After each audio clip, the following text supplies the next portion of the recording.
What's going on, everybody? It's Rural Joe, and welcome back to another episode of Sleeper Sunday. Sleeper Sunday, for those of you that don't know, is a series I came up with showcasing fun and hidden decks you may not know about that can deal quite a bit of damage in the proper hands. We'll be going over a basic deck list, strengths, weaknesses, what can be done to make the deck better, and of course a few replays to see the deck in action. And in today's episode, we're going to take a look at S-Force. S-Force is an archetype of light and dark monsters with varying types, released in Blazing Vortex back in February of 2021, with their most recent support directly actually being out of Cyberstorm Access in May 2023, just 2 months ago. However, the archetype itself technically dates back 7 years before Blazing Vortex in the text of PSY-Frame drivers, cementing the archetypes as rivals, but remaining ambiguous until they got their first wave of actual support. As shown by their artwork, they also seem to have ties to the Time Thief archetype as well. They have a gimmick based on columns similar to Mech Knights, in that different effects apply to the opponent and their monsters based on the columns that their monsters are in, matching with your S-Force's columns. As well, they do have a banishing gimmick, though it's slightly less intense. They are also almost all of varying different levels, so I will be going in level order, starting off with the level 1 S-Force Retroactive. It is a warrior with 0 attack and defense that says if a monster you control would be used as link material for an S-Force monster, this card in your hand can also be used as material. During the main phase, quick effect, you can return this card to the hand, and if you do, special summon one level 2 or higher S-Force monster from your hand, and if an S-Force monster you control would banish a card from your hand to activate its effect, you can banish this card from your graveyard instead, and you can only use each effect of S-Force Retroactive once per turn. So Retroactive is actually the only one without a column-based gimmick, instead allowing you to link someone using it from hand. However, it's not something that's come up for me often. I don't know if it comes up in general most of the time, but a common theme amongst the lower level S-Force monsters as shown here is that they want to special summon the higher level S-Force monsters from your hand or from other locations, and this one and the next one actually return themselves to the hand in the process, so that can be pretty helpful for getting the bigger bricks out of your hand, triggering their effects, and still having the low levels in your hand for either follow-up play or for the retroactive to use as link material. And if you couldn't tell from the third effect, a lot of the S-Force monsters banish a card from hand for cost in order to activate their effects. However, it doesn't really come up to replace very often, because a lot of the time you really want to banish that card out of your hand so you can special it back later or utilize a different effect on it, instead of just having a banish retroactive that doesn't really do too much aside from putting itself back in the graveyard if summoned back. Next up is actually one of their newer cards, S-Force Rappa Chiyomaru. This is a level 2 warrior with 800 attack and 1000 defense that says each of your opponent's monsters in the same column as one of your S-Force monsters can only target monsters in that column for attacks. Quick effect, you can banish one S-Force card from your hand, return this card to the hand, and if you do, special summon one S-Force monster from your deck in defense position, except S-Force Rappa Chiyomaru. You can only use this effect of S-Force Rappa Chiyomaru once per turn. So this is, as you could probably tell, one of the best cards in the entire archetype right off the bat without looking at the other cards. It is because it's one of the newer ones, and so it's like really bloated to try and fix some of the problems in the archetype. Being able to get any S-Force you want out of your deck is absolutely huge, and banishing from your hand is really good in combination with an S-Force that we'll actually talk about in just a few moments, because summoning one from your deck will get back one of your banished ones. So depending on what you banish, you can literally just get like 3 bodies on board for absolutely free. It's so good. Funnily enough, the worst part about the card is that it returns itself to the hand, so you can't just keep it on board and do it again on the opponent's turn. You'd have to use something like the next S-Force, like S-Force Razor, which says each of your opponent's monsters in the same column as one of your S-Force monsters cannot be used as link material for the summon of a 3 or higher, and if this card is normally special summon, you can special summon one S-Force monster from your hand in attack position, except S-Force Edge Razor. By the way, it's a level 4 Dark Cyberus with 1500 attack and 1300 defense. Edge Razor is basically really similar to Retroactive, except it's a level 4 instead, and it doesn't have all the other cool effects that Retroactive has, but it does have a pretty solid column effect. Mainly though, it's there to just unbrick bad hands.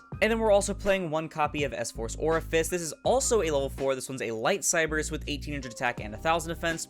And it says your opponent cannot target any of their monsters in the same column as one of your S-Forces with card effects, and when a monster your opponent controls activates its effect, quick effect, you can banish one S-Force card from your hand, destroy that monster, and blah blah blah hard ones per turn. So this guy's pretty decent. I mean, like his first effect, I wish it said any of your monsters in the same column or something like that, or any of your S-Forces or something, as long as they have a monster in the same column. I don't know, I feel like it would have just been better if it protected your things, but it can be pretty good against certain archetypes. And then his second effect is actually a decent disruption when you don't have anything else to go into. And now here's where we get into like the really good parts of the deck, with S-Force Gravitino.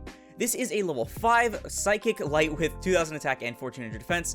It says each of your opponent's monsters in the same column as one of your S-Force monsters is banished when it leaves the field, and if this card is normal or special summon, you can add one S-Force card from your deck to your hand, except Gravitino, hard once per turn. So this is basically tied with Chiyomaru for the best card in the entire archetype. So keep in mind it says leaves the field, not just sent to the graveyard, so in case it gets bounced, in case it gets shuffled, anything else like that, the Gravitino is going to make sure that it gets banished. And on summon, being able to add any S-Force card, not just back row or a monster, is also really good, because they have a really large range of good cards you'd want to grab, especially in their back row lineup. And Gravitino is even better in combination with Chiyomaru, because if you open Chiyomaru and Gravitino, you can summon back the Gravitino with the Platina. Because Platina is a level 6 Dark Spellcaster with 2000 attack and 2000 defense that says each of your opponent's monsters in the same column as your S-Force loses 600 attack, and on summon you can target one of your banished S-Force monsters except Platina and special summon it. You can only use this effect of Platina once per turn. So basically the goal is to open Chiyomaru and then any S-Force, preferably Gravitino, banish that Gravitino from your hand, summon Platina from deck, and then use Platina to summon back the Gravitino and grab another S-Force card from your deck, typically the trap card, which we'll talk about later. Platina is really good for getting back your resources, especially because there's a few different ways to special her out to the board, though you're typically just going to be summoning her from deck off of your Chiyomaru. For the final S-Force monster in the main deck, we have S-Force Lapsowell. Is another level 6 Light Fiend with 2400 attack and 2500 defense. It says if it's special summon, you can target one of your S-Force monsters in your graveyard, except Lapsowell, and special summon it, and you can banish an S-Force card from your hand, destroy all of your opponent's monsters in the same columns as your S-Force monsters, hard once per turn. So Lapsowell is actually really good for a multitude of reasons. So on summon, it summons from grave instead of banish, which is actually really good. It's similar to Platina, except a lot of your stuff isn't always going to be banished. Like if you link summon or something, or if it gets destroyed by regular means, it's going to go to the graveyard, and you're not going to really have a way to banish it unless you have Fissure up. And so Lapsowell can summon back, especially something like a Platina or Gravitino, especially a Platina because it can summon back a banished S-Force for 3 monsters total. But Lapsowell is also really good because look at that second effect. By banishing an S-Force card from your hand, remember it can also include retroactive from grave instead, you can just nuke a bunch of your opponent's monsters. It's going to be guaranteed 1, but mostly 2, because Lapsowell is going to be summoning back a monster, and you control the column game in this deck. Like, you have multiple ways of moving your opponent's things into the columns, even without something like the terrible Watt Kinetic Puppeteer or whatever. And so this can end up being a really big nuke. That is actually it for the S-Force monsters. You don't play like a super whole lot. For the only miscellaneous monster that isn't a hand trap, we have 2 copies of Fenrir, just an extra body for an extra disruption, not too much to say there, also good for link fodder. We're also playing 3 copies of Ash and 2 copies of Imperm for our hand traps, just generic basic hand traps. The reason there's 2 Imperm is because I cut 1 to add a 3rd Prosperity. Starting off with the back row, we have 3 copies of S-Force Bridgehead and a Terraforming. Bridgehead. The card that I ended up pulling instead of something like a Prosperity from my Blazing Vortex box. Anyways, this is a field spell that says when this card is activated, you can add 1 S-Force monster from your deck to your hand, and when an opponent's monster declares an attack on your S-Force monster in the same column, you can activate this effect and make your monster unable to be destroyed by that battle. You can only use this effect of Bridgehead once per turn. You can only activate 1 Bridgehead per turn. So basically you play this because it's a light stage effect. On activation, add an S-Force monster from your deck to your hand. The second effect doesn't come up too often. I think it came up in one of my games when I played it on stream. But otherwise, it's not like the most amazing effect, especially because Chiyomaru can end up like cucking your opponent anyway in terms of attacking, but you can't really go wrong with additional search power. And the other S-Force spell is 2 copies of S-Force Showdown. It is a quick play that says you can either special summon an S-Force from your hand in defense position, or add an S-Force monster from your grave to your hand. Funnily enough, this is literally just the exact same effect as Rock of the Vanquisher, just worse. I just thought that was pretty interesting. Also, you can see from the artwork here, you have Time Thief Redoer in the back, which is how we get the Time Thief connection. But yeah, Showdown is a really good card just for extra extension or recovery, but it's not like too crazy of a card. I wish it could summon an attack position as well, but I mean, what can you do? As I mentioned earlier, we are playing Dimensional Fissure. This card is really good because, as I mentioned, most of the time you're just banishing from your hand, and you'd rather have some of your resources in grave banished as well, so you can summon back off Platina better. So Dimensional Fissure will not only do that, but it'll also hoe a lot of different decks that the opponent could be playing. We're also, as I mentioned, on 3 copies of Pot of Prosperity. You don't really draw off of any cards in this deck, at least not on your turn, and so having Prosperity is just going to be free access to anything you want. And we're also playing 1 Reinforcement of the Army because both Retroactive and Chiyomaru are warriors that are level 4 or lower, and then we're playing the 1 Called by the Grave because it's Called by the Grave. So their trap card, or at least the one that we play, is S-Force Chase.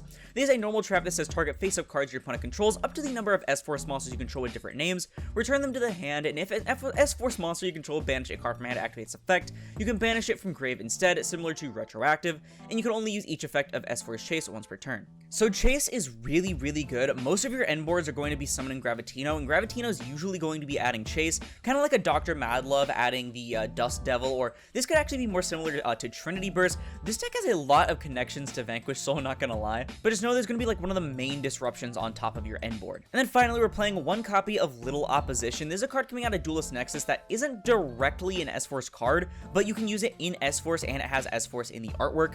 It says choose 2 unused main monster zones in the same column, apply this effect, and then your opponent can apply it for themselves. Special summon 1 level 2 or lower monster from your hand or deck to your chosen zone in attack position or face down defense position. You can only use, you can only activate 1 Little Opposition per turn. Basically, TLDR, you're going to summon Chiyomaru from your deck, activate Chiyomaru on the opponent's turn, summon something like a Gravitino, Platina, whatever you want. It does suck that the opponent can use it as well, but a lot of decks don't really have the ability to benefit off of this, at least not as much as you can, though this card isn't even really that necessary in the first place. I just thought it would be something funny to throw in. That is it for the main deck. Onto the extra deck, we have 3 copies of S-Force Night Chaser. This is one of their newest cards out of Cyberstorm Access. I think it came out with Chiyomaru. It is a Link 1 Cyberus with 800 attack, and is a dark with a down pointing arrow. It requires 1 non-Link S-Force monster. Each of your opponent's monsters in the same column as one of your S-Force monsters cannot target the monsters in the same column for attacks, so combine this with Chiyomaru and basically your opponent can't attack. And then during the main phase quick effect, you can target 1 S-Force monster you control, shuffle it into the deck, and then you can special summon one of your banished S-Force monsters. You can only use this effect of Night Chaser once per turn. Night Chaser is pretty good because it can technically get back some pretty good banished resources, especially a banished Platina, to summon another banished card as well. And then the first effect, especially in combination with Chiyomaru, can be really good. I don't like that it has to shuffle back an S-Force in order to get access to the effect. Technically, it means you can just shuffle back the Night Chaser and then get back one of your banished things in case you wanted to go into it off like a retroactive. But overall, it's not really the most amazing card you could go into. But its down pointing arrow is pretty nice. And then for their big boss monster, this is S-Force Justify. It is a light Link 3 Cyberus with 2600 attack and 3 up pointing arrows. It requires 3 effect monsters, including at least 1 S-Force. It says you cannot summon or set to a zone this card points to, basically just meaning the extra monster zone in case it's in your main monster zone. And then quick effect, you can target 1 face-up effect monster your opponent controls, negate its effects until the end of this turn. Then you can move that opponent's monster to their main monster zone, or to their monster zone this card points to, and you can only use this effect of Justify once per turn. And at the start of the damage step, if this card attacks, you can banish all monsters this card points to. So Justify is an okay boss monster. I mean, a free quick effect imperm that can be used on either player's turn that also moves to the column to set up the removal effect. Pretty solid overall, though honestly, it's kind of a bit much of a commitment when you're going to be losing all the resources to go into the Justify, when honestly, you'd rather just have the column effects and the more bodies on board. So basically, I make Justify later on rather than as a turn 1 piece. We're also playing 1 Lina and 1 Dark because they are all lights and darks. 1 Nightmares Phoenix, 1 Cerberus, 1 Unicorn because generic Nightmares, Appaloosa and access code for our generic Link 4s, 1 Wallow, founder of the Drudge Dragons because this can help you go into Zeus, and you do play multiple level 6s in the deck. That is it for the extra. On to the cards that we could play or have played and no longer play or just don't play. Not too many here because I haven't played this deck for as long as I have played my other Sleeper Sunday decks, but S-Force Professor Digamma is a level 3 Dark Psychic with 1000 attack and 1500 defense, and it says each of your opponent's monsters in the same column as one of your S-Force monsters cannot change its battle position, and if this card is normal or special summon, you can target 1 face-up monster your opponent controls and change its battle position. If you couldn't tell, this card is kind of terrible. A not so terrible card though is S-Force Dog Tag. It is a level 5 light machine with 1600 attack and 2100 defense. It says during your main phase, your opponent cannot activate the effects of monsters in the same column as one of your S-Force monsters, and if your opponent normally special summons a monster while you control an S-Force, you can special summon this card from your hand. You can only use this effect of Dog Tag once per turn. So Dog Tag actually isn't a bad card at all. I think it's actually a pretty decent card. You just kind of want to play some better cards like generic things like Prosperity instead. Not to mention, you probably have to play multiple to get a lot of value out of it, when you'd rather just have the one to kind of go into. The first effect doesn't seem as great because it's not like a big bungus floodgate, but it's really good on your turn to stop your opponent from disrupting you, and it's super easy to get on board, though I do wish it just said period. You could special it instead of having to control an S-Force. It'd probably be played if otherwise. Their final S-Force card that we do not play is S-Force Specimen. this is a trap that says if your opponent controls a monster, target one of your S-Force monsters that is banished or in your graveyard, specially to your field in the same column as an opponent's monster. You can banish this card from your graveyard, then target one S-Force you control and move it to a different column. You can only use one specimen effect per turn and only once that turn. Not gonna lie, you just have a lot better swarming cards than S-Force Specimen. You could honestly just play Monster Reborn instead and get basically the same amount of value, if not more, because you don't have to set it first. And then the second effect isn't that great. Maybe you could use both effects in one turn, but I mean, like, even still, it doesn't really do too much. Shifter is also an option you can play instead of Fissure or along with Fissure, though I think Fissure is a little bit better overall, especially because you kind of want to keep your Chase in grave at least. And then Tickboo is a card that the archetype can shockingly play pretty well with. The only confliction is that you do have a good handful of Cyrus monsters between Razor, Orifist, and your Lynx, though otherwise you don't really care too much about your other cards. So that is going to actually do it for the deck profile section of this video. This isn't like the most carefully crafted deck. Again, I haven't been playing this as long as I have been playing my other Sleeper Sunday decks. I didn't give it as much practice or as much care as I did, which I do apologize for, but I did kind of help get a little bit of help, from chat with it on stream, and I kind of like tuned in the extra things like the third copy of Prosperity for extra consistency and stuff like that. Before we get into the replays though, it's time for another giveaway. In honor of the reprints finally coming out of Monstrous Revenge, my partner TAPIOCARDS and I are giving away a super sparkly adventurer token. So many people are picking up the adventure engine now that it's so cheap, and it would be a crime if everyone had to use random tokens or cards from other games all the time. So I'm giving out one of these hefty, durable, and of course super shiny adventure tokens. All you have to do to enter the giveaway is like the video, subscribe to the channel if you haven't already, follow myself and TAPIOCARDS on Twitter, links in the description of course, and drop a comment telling me which archetype you like more and why between PSY-Frame, Time Thief, and S-Force, and use hashtag Brave in your comment. But with that out of the way, let's go ahead and get right into the replays, and I'll see you then.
Alright, that is going to do it for the replays. I know they weren't like the most amazing. I especially don't know what that rocket player was doing. He literally could have full like Dragon Link comboed if he felt like it with that Nocto Vision in hand. But I just wanted to use it because it showed that the deck can actually OTK, which I thought was impossible before. Remember, if you do want to see those replays actually in action and the live thought process of me actually playing them out, I do have the stream VOD up on the channel. I'll be sure to link it in the annotation in the top right. But with those out of the way, let's talk about the strengths and weaknesses, of course starting with the strengths. So starting off, the deck is actually fairly simple on a surface level, with a lot of the effects being passive and happening for you already rather than having to think super duper hard.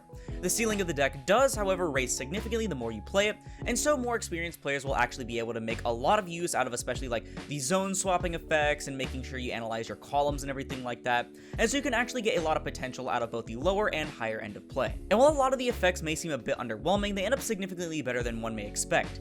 Even ignoring Gravitino, cards like Chiyomaru and Razor have sneaky good effects that could end up stalling your opponent out and keeping you alive for the crackback next turn. Finally, access to cards like Dimensional Fissure with little to no consequence on your end is really solid. It's one of the many generic floodgates that you can weasel into the deck, as it has a lot of flexibility to common ones such as Tick Boost, Summon Limit even, etc.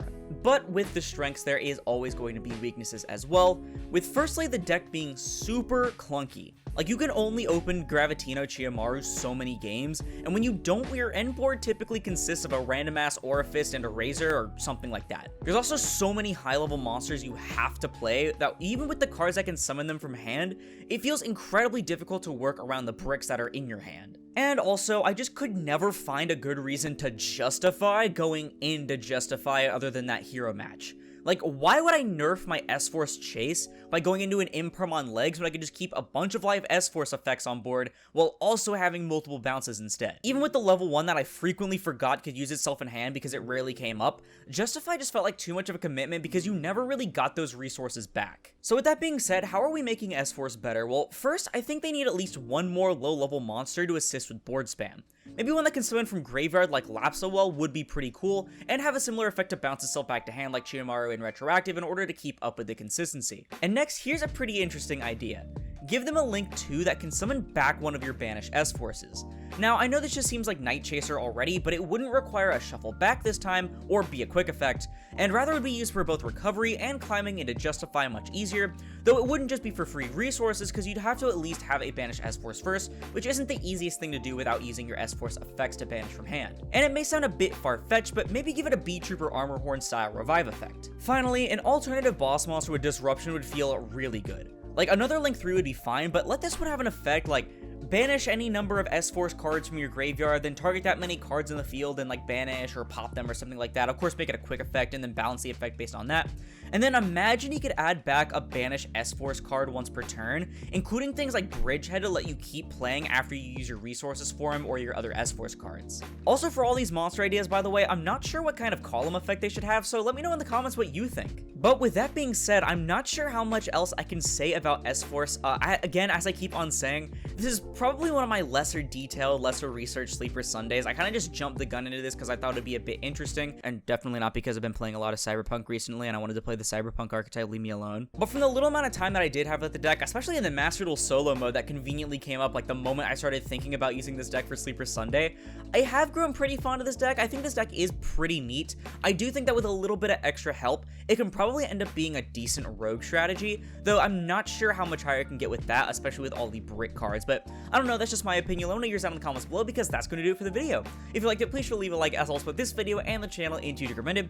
And if you like this content and you want to see me like the rest of my Sleeper Sunday series, then perhaps consider subscribing, because we're going to 5,000 subscribers by the end of 2023. Not to mention it supports the channel more than anything else, and it's absolutely free. Also, I do apologize, by the way, for not having polls up the last couple of months. I've just been kind of like gunning it and then asking people on Twitter like what kind of decks I should cover. For the next 1 or 2 months, it may be more like that until my Patreon builds up a little bit more, maybe. But I don't know, I'll probably just have to think about it. But if you do want to support me as well and get some awesome TCG merchandise in the process, then check out TAPIOCARDS in the link down below. Use code Aurora5 at checkout for 5% off and to support me directly. Also, be sure to enter that giveaway if you'd like, though remember that everyone outside of the US will have to pay for their shipping. Once again, thank you all so much for watching, and I'll see you in the next one. This is Aurora, signing off.